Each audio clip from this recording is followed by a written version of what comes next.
Era uma noite fria e silenciosa em Enfield, um pequeno subúrbio de Londres, quando o impossível começou a acontecer. Uma voz rouca ecoou no meio da escuridão, vinda de dentro de uma casa comum, em uma rua comum onde morava uma família comum. Mas o que aquela voz dizia? Não era humano, eu estou aqui.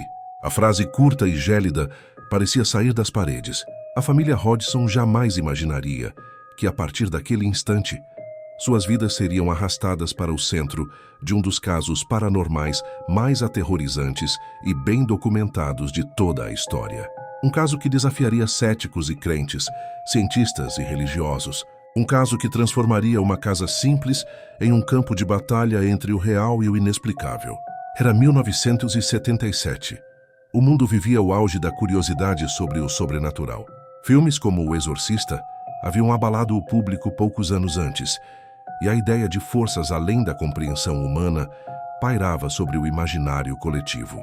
Mas nada, absolutamente nada, prepararia as pessoas para o que estava prestes a acontecer na casa número 284 da Green Street, Enfield, norte de Londres.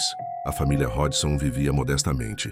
Peggy, a mãe, era uma mulher trabalhadora, separada, que criava 4 filhos sozinha: Margaret, Janet, Johnny e Billy. E foi Janet, uma menina de apenas 11 anos, quem primeiro percebeu que algo na casa estava errado.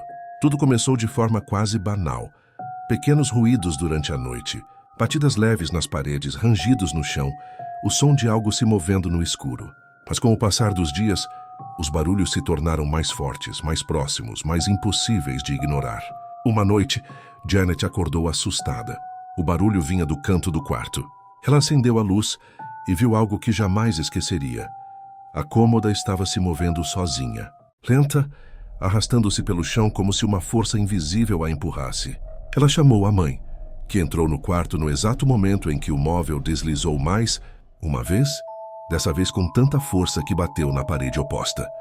Peggy correu para segurar o móvel, mas sentiu uma resistência fria, pesada, como se algo empurrasse de volta. E então silêncio. Um silêncio tão denso que parecia pesar no ar. A mulher abraçou as filhas e tentou manter a calma, mas algo dentro dela sabia. Aquilo não era normal. Na manhã seguinte, ela procurou ajuda. Chamou vizinhos, chamou a polícia, e quando os policiais chegaram, algo inacreditável aconteceu diante de seus olhos. Uma cadeira colocada no canto da sala começou a deslizar lentamente sozinha. Um dos policiais se aproximou, tentando encontrar uma explicação lógica, mas recuou quando viu a cadeira se mover de novo, dessa vez atravessando o chão como se fosse empurrada por uma força invisível. No relatório oficial constava: um objeto inanimado moveu-se de forma inexplicável diante de 2 testemunhas. E assim o caso da casa Enfield começou. As semanas seguintes foram um pesadelo. As batidas se intensificaram, as portas batiam violentamente, brinquedos eram arremessados contra as paredes, e as crianças começaram a ser jogadas para fora da cama. Janet, principalmente, parecia ser o alvo preferido da entidade. Testemunhas relatavam vê-la levitar, não uma, mas várias vezes. Em uma ocasião, vizinhos viram a menina flutuando até o teto, gritando por ajuda. Em outra, uma repórter que visitava a casa tirou uma fotografia de Janet suspensa no ar, com o corpo rígido, o cabelo flutuando como se ela tivesse sido arremessada por algo invisível. A casa parecia respirar. As paredes estalavam, o ar ficava pesado, e a sensação era de que algo observava cada passo, cada palavra, cada respiração. A família Hodgson já vivia à beira do colapso.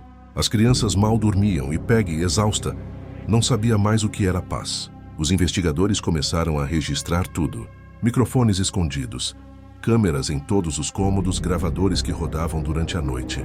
Mas o que eles captaram era o tipo de coisa que ninguém quer ouvir sozinho no escuro.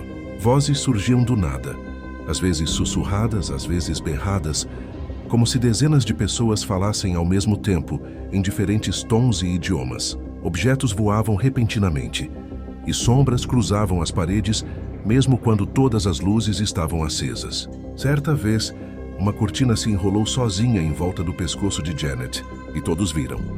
Ela gritava, desesperada, enquanto a mãe tentava puxar o tecido de volta. Ninguém viu mãos, ninguém viu fios, apenas a força invisível, fria e violenta, apertando cada vez mais. Até que, de repente, tudo parou. Os investigadores começaram a duvidar de tudo, até mesmo de suas próprias percepções. Alguns abandonavam o caso no meio das sessões, jurando jamais voltar àquela casa. Outros, no entanto, ficavam fascinados. Era como se a casa os atraísse, como se quisesse que ficassem ali, observando o sofrimento daquela família. Um dia, durante uma gravação, um dos pesquisadores perguntou à voz: "Por que você está aqui?" A resposta veio com um estalo seco e uma voz rouca atravessou o microfone: "Porque esta é a minha casa." A gravação se espalhou por jornais, rádios e programas de TV. O caso Enfield virou manchete no mundo inteiro. Céticos acusavam os investigadores de fraude, dizendo que as meninas estavam apenas em busca de atenção. Mas o tempo passava e os fenômenos continuavam, mesmo quando ninguém mais tinha nada a ganhar. Em uma noite particularmente silenciosa, Ed e Lorraine Warren retornaram à casa.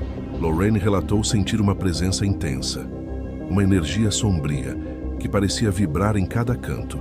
Ela descreveu como uma força que odiava a fé, odiava o amor e se alimentava do medo.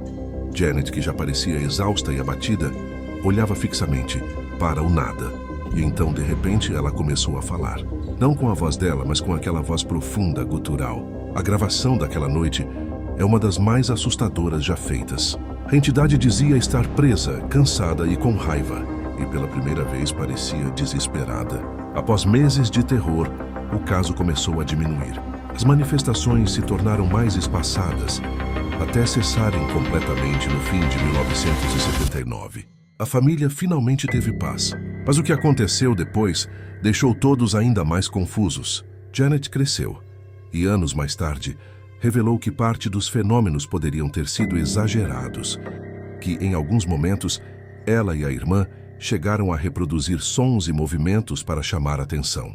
Mas, quando perguntada sobre as levitações, as vozes e os ataques físicos, ela sempre respondeu o mesmo: "A maior parte aconteceu de verdade. Nós não tínhamos como fingir aquilo." E o mais curioso, até o fim da vida, Janet sempre relatou sentir presenças ao seu redor. Ela dizia que às vezes, durante a noite, ainda ouvia batidas distantes, 3 toques secos, como se alguém estivesse chamando da parede. Mesmo com todas as investigações, o caso Enfield jamais foi explicado. Alguns dizem que foi um dos maiores embustes da história. Outros acreditam que foi uma manifestação real, de algo que habita o limite entre os vivos e os mortos. Mas há uma terceira possibilidade, a mais perturbadora de todas.